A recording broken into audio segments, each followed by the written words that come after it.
Okay, my name is Nick. Hello. Hi. Good day. How are you all? Good. We're good. Good? Any upset stomachs, headaches, nausea, diarrhea? Cold. Headache. Do you have any medicine? Are you feeling dizzy? Stress. Tiredness? It's only 8 o'clock. Well, lucky for you, today I'm going to be showing you a demonstration, actually an informative speech, on holistic medications or natural remedies throughout the world of cultural peoples.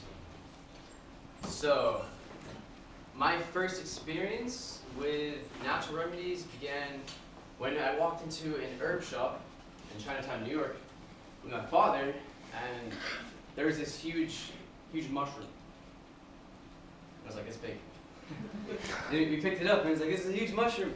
And this old Chinese guy comes over, you do not take pictures of the mushroom, no pictures.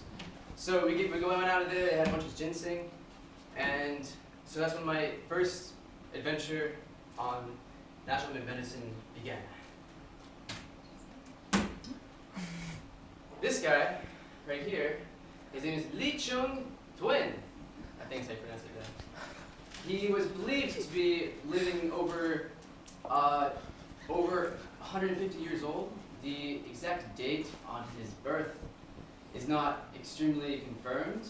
However, through historical documentation, his practices were, he was a fluent martial arts instructor, a military advisor for tactics, and as you can see, he is holding a root.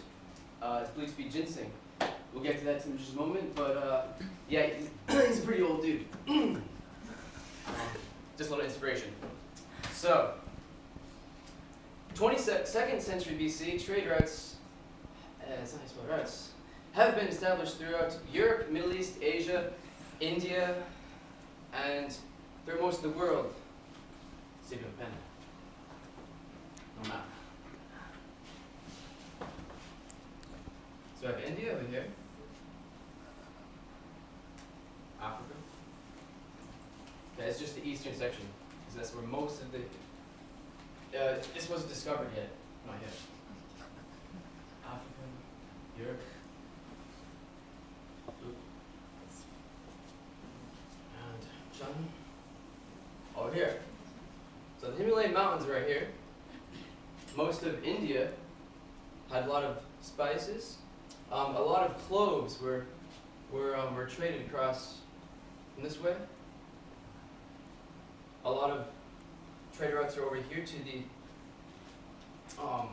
Burma, the Philippines, over here, Australia, way down there, and most of it was back up to here, kind of like a little circle, if you will. So, 2nd century. No. Yes. So the diverse geographics. This is North and South America on the Western Hemisphere. The herbal traditions usually derived from the shamans, which were the elders of the tribes, which had a very deep and deep spiritual background through knowledge of the spirits of the spirits of the forest and animals. It was through the physical and spiritual connection, through the physical and the non-physical, which connected through plants. This is just in North and South America. Asia, now that's where it gets a little interesting. Throughout India, there is a system called Ayurveda. Ura meaning life, and Veda meaning knowledge. The Vedas were spiritual, kind of like the Bible of India, and that's where most of the background knowledge came from. 800 BC, first medical school was founded through Ayurveda. The 5 elements that govern the health and the medical practice was through fire, water, air, earth, and ether. We'll get to that later. Okay, so that's just the brief and backbone structure of medicine. Now, a few common things that you will see, such as dandelion. Now, there's a lot of dandelion growing on campus, and throughout a lot of North America. It's known as a weed. The parts that are used are the leaves, roots, and flowers. And you can get these in supplements and herb shops, any place that sells medicine. It helps reduce blood pressure, diabetes, gallstones, if anybody's had gallstones. Detoxification. If anybody does not know what detoxification is, that's when you eliminate the toxins in the body that accumulate from poor diet. And it contains vitamins A, B, C, and D. Dandelion. Second one is ginkgo. Ginkgo biloba. This is also another tree that is found throughout campus and a lot of New York.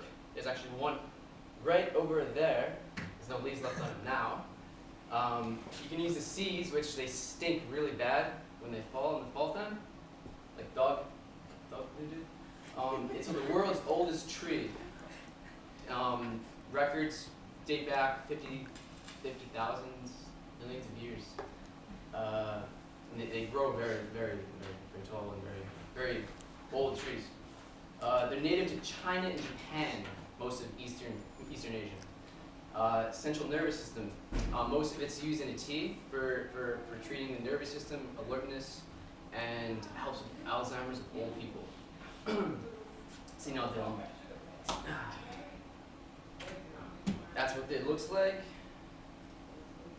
as in full-grown tree. Next one is Inchiacia. It's kind of a, what do they call it? What's that word? Echinacea. No, the word, those long words that aren't supposed to be used. Jargon. Not supposed to use that. So the parts are used in roots and flowers. These are actually common. These are common flowers used in the garden. People use for decoration. Absolutely gorgeous plant. It helps resist against bacterial and viral infections, acne and other skin conditions. It's used as an antiseptic. Allergies, colds and flus, helps with the immune system, helps prevent colds and flus, and that's what it looks like as a close-up. It's in Latin, it's named after the porcupine because it has spikes there. The next one is ginseng. Panax ginseng. There are two types of variations, one from Asia, one from North America. It's been used for over thousands of years, 7,000 years old. It has therapeutic conditions. It is an adaptogenic. It's better than coffee. It relieves stress, and it also helps good for endurance and athletic performance within people, within athletes. That's what it looks like. It's a very small shrub. In China, most of Eastern Asia, a lot of territories were fought over the land between countries and people for these plants. Goji berries. Quick demonstration. These are goji berries. They're small berries. They're red. They have the highest concentration of antioxidants known to man. They have more vitamin C than orange by like a lot.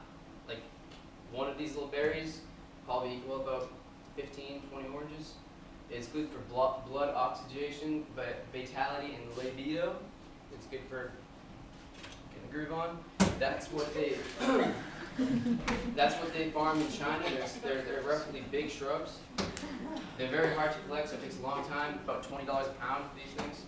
Very treasured. Ginger. Very old therapeutic use in Ayurveda. It's good for antiviral, appetite, produces gas in muscle and joints. It's very good for all the bottom parts of the body in Ayurveda, the stomach, the intestinal tract. produces gas. Maca. Can't pronounce that. Lapidum mayan.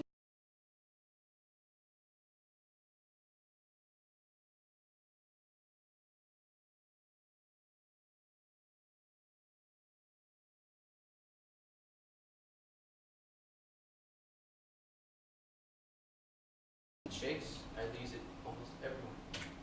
That's what it looks like in powder form. Last part, cannabis. I choose this last topic for the controversial ideas throughout the world.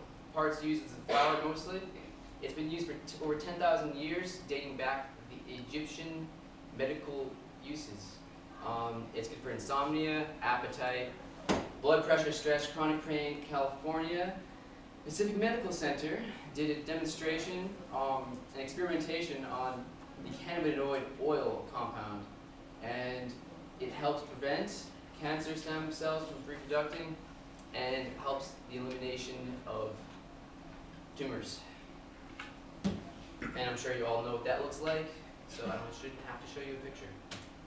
And my work's cited, and if anybody wants to find any information, just kind of like just down and dirty information on what plants you can pick up, visit mrginseng.com or pick up the local book at your local library. And that mushroom I had, that mushroom in the Chinese store was this reishi mushroom. And they're very good for you. And that's a dragon. There you go.